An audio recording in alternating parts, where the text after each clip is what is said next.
முதலமைச்சர் ஸ்டாலின் அவர்களுக்கும் சமூக நீதிக்கும் எல்லளவும் சம்பந்தம் கிடையாது. திமுகவுக்கும் சமூக நீதிக்கும் எந்த சம்பந்தம் கிடையாது. இங்க நான் அரசியல் பேசல, இது சமூக நீதி பிரச்சனை. சமூக நீதி பிரச்சனை. ஆனா நான் தந்தை பெரியாருடைய கொள்ளுக்காரன், அண்ணாவுடைய பேரன், கலைஞருடைய பையன், இந்த வசனம் எல்லாம் எடுக்கிற போறது கிடையாது. நிச்சயமா இந்த திமுக சமூக நீதிக்கு எதிரி, விரோதி. ராமசாமி படையாச்சியார் அவர்கள் வாழ்ந்த காலத்திலே எதுக்கு பாடுபட்டாரோ அந்த கோரிக்கையை முதலமைச்சர் ஸ்டாலின் அவர்களால் நிறைவேற்ற முடியவில்லை, நிறைவேற்றுவதற்கு மனம் இல்லை. அவருடைய கோரிக்கை என்ன? தமிழ்நாட்டில் தனிப்பெரும் சமுதாயம் வன்னியர்கள் மிக மோசமான ஒரு சூழலில் வாழ்ந்து கொண்டிருக்கின்றார்கள். அவர்களுக்கு தனியாக இடஒதுக்கீடு வேண்டும் என்ற ராமசாமி படையாச்சியாருடைய கோரிக்கை. அது மட்டுமல்ல, உச்சநீதிமன்றம் தீர்ப்பு வழங்கி, அதாவது உச்சநீதிமன்றம் 1265 நாட்களுக்கு முன்பு மிகப்பெரிய ஒரு தீர்ப்பை வழங்கி இருக்கிறது. அந்த தீர்ப்பின்படி தமிழ்நாட்டில் வன்னியர்களுக்கு தனி ஒதுக்கீடு அல்லது உள் ஒதுக்கீடு வழங்குவதற்கு எந்த தடையும் கிடையாது. தாராளமாக தமிழக அரசு வன்னியர்களுக்கு உள்ஒதுக்கீடு, தனி ஒதுக்கீடு வழங்கலாம் என்ற மிகப்பெரிய தீர்ப்பு. இது அப்சர்வேஷன் கிடையாது, இது தீர்ப்பு. அந்த தீர்ப்பிலே பாகம் 68, 73 பாராகிராஃப் இதிலே தெளிவாக சொல்லியிருக்கின்றார்கள். இந்த தீர்ப்பு 1265 நாட்கள் ஆகிறது.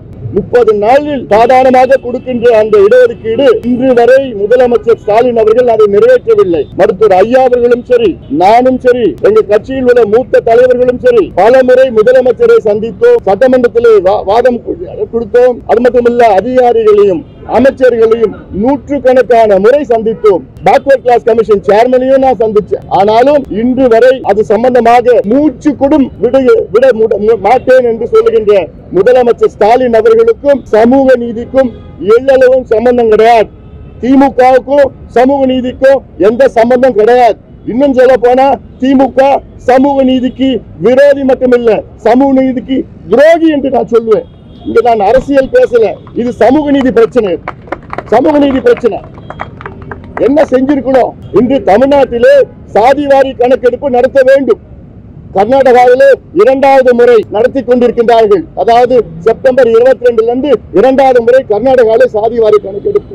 தெலுங்கானாவிலே முடித்து விட்டார்கள், பீகாரிலே முடித்து விட்டார்கள், ஒரிசாவிலே முடித்து விட்டார்கள், ஆந்திரா, ஜார்க்கண்ட் நடத்தி கொண்டிருக்கின்றார்கள். எங்க கோரிக்கை என்ன? ஒன்று, தமிழ்நாட்டிலே சாதிவாரி கணக்கெடுப்பு நடத்தி அதில் பட்டியலின மக்களுக்கு 2 விழுக்காடு கூடுதல் இடஒதுக்கீடு கொடுங்க. பட்டியலினத்திற்காக 18 விழுக்காடு இடஒதுக்கீடு இருக்கிறது.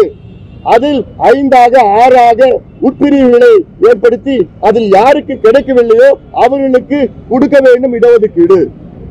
அதே போன்று எம்பிசி அதில் பல பிரிவுகளை உட்பிரிவுகளை உருவாக்குங்கள்.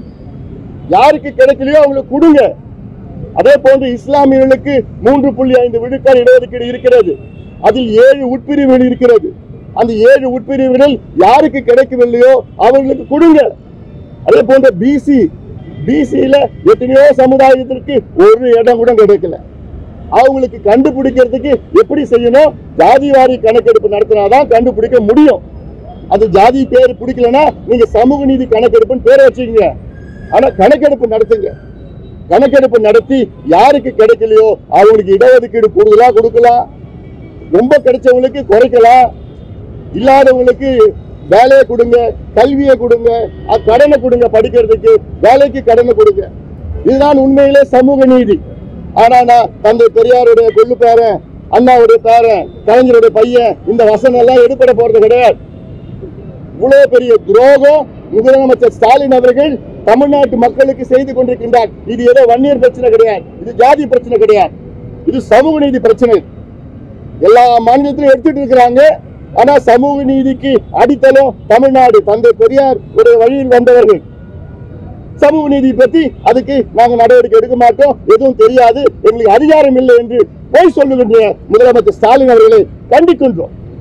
அதே போன்று 1265 நாட்கள் ஆகிறது வன்னியர்களுக்கு இடஒதுக்கீடு வழங்கலாம் என்று உச்சநீதிமன்றம் தீர்ப்பு அளித்து இன்று வரை அவர் ஒரு சின்ன துரும்பு கூட எடுத்து வைக்கல. இந்த சமுதாயத்துடைய வாக்கு மட்டும் வேணும், கொடி பிடிக்கணும், கோஷம் போடணும். ஆனா இந்த சமுதாயம் படிக்க கூடாது, முன்னேறக்கூடாது, மதுவுக்கு அடிமையா இருக்கணும், கஞ்சாவுக்கு அடிமையா இருக்கணும்.